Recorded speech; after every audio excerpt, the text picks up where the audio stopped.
बघा, कालचा दिवस हा आपल्या भारताच्या इतिहासातला महिलांसाठीचा काळा दिवस म्हणावा लागेल. संविधानाने दिलेल्या समानतेचा अधिकाराची अंमलबजावणी करण्यासाठीचा काल संधी होती. संपूर्ण काय म्हणा, विरोधी पक्षाला सरकार तर हे बिल आणतच आहे. 2023 साली जेव्हा हे बिल, नारी शक्ती वंदन अधिनियम बिल पारित झालं लोकसभेमध्ये, त्यावेळेला विरोधकांनी एक मागणी केली होती की मतदारसंघांची पुनर्रचना झाल्याशिवाय हे बिलाची अंमलबजावणी करण्यात येऊ नये.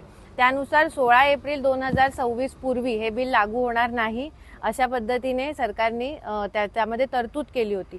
16 एप्रिल 2026ला ही वेळ संपली आणि म्हणून हे विधेयक काल आणलं होतं की अंमलबजावणी करण्यासाठी डिलिमिटेशनचा किंवा मतदारसंघांची गरज लागणार आहे. तर 2011च्या जनगणनेनुसार हे मतदारसंघाची पुनर्बांधणी व्हावी आणि मग हे जे बिल आहे हे लागू करण्यात यावं असे सरकारने हे बिल धारण केलं होतं. पुन्हा विरोधी पक्षाने तिथे अडचण आणली. पुन्हा त्यांनी विरोध केला की 2011ची जनगणना नाही चालणार, 2026ची जी आता जनगणना होते ती जनगणना पूर्ण झाल्यानंतर हे विधेयकाची अंमलबजावणी सुरू करण्यात यावी. माझं असं म्हणणं आहे की प्रत्येक वेळेला देवेगौडाजींच्या वेळेला हे बिल आलं होतं, त्यावेळेला विरोधकांनी याला विरोध केला. त्यानंतर वाजपेयींजींच्या काळामध्ये हे बिल 3 वेळा संसदेमध्ये आणलं होतं, तेव्हा विरोध केला. त्यानंतर राज्यसभेमध्ये हे बिल पारित झालं, पण काँग्रेसने ते बिल लोकसभेमध्ये आणलंच नाही आणि ते लॅप्स झालं. अशा पद्धतीने आज संपूर्ण भारत देशासमोर हे चित्र निर्माण झालेलं आहे आणि सगळ्यांचे डोळे उघडलेले आहेत की महिलांना त्यांच्या समानतेचा अधिकार, महिलांना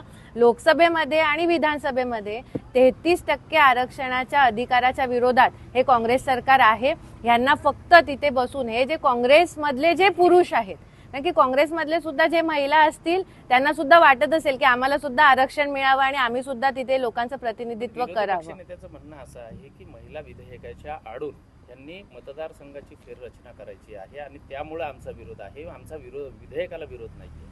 हे बघा, मतदारसंघाची फेररचना ही होणारच आहे.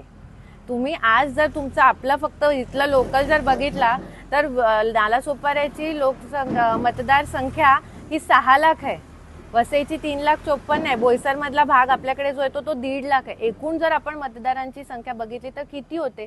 इथे 4 नालासोपारा 3 लाखाचा एक मतदारसंघ आयडियली असायला पाहिजे. मग तो नालासोपारा मतदारसंघ आहे का नाहीये त्याची विभागणी करावीच लागणार आहे, कारण की एका लोकप्रतिनिधीला जर सक्षमपणे काम करायचं झालं. स्वार्थासाठी ही मतदारांची फेररचना करते, विधेयकाला आमचा विरोध नाही. भाजपा काही फेररचना करून तिकडे काय लगेच नियुक्त करणार आहे का लोकप्रतिनिधी?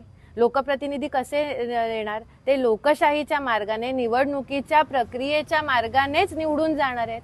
मग 33% जेव्हा आरक्षण मिळणार आहे किंवा मतदारसंघ सुद्धा जेव्हा वाढणार आहे तेव्हा सगळ्याच पक्षांना तिथे संधी मिळणार आहे, तिथे त्यांचे उमेदवार उभे करण्याची आणि निवडणूक लढण्याची. त्यामुळे भारतीय जनता पार्टी फक्त म्हणजे त्यांना स्वतःवरती आत्मविश्वास नाही आहे याचा अर्थ.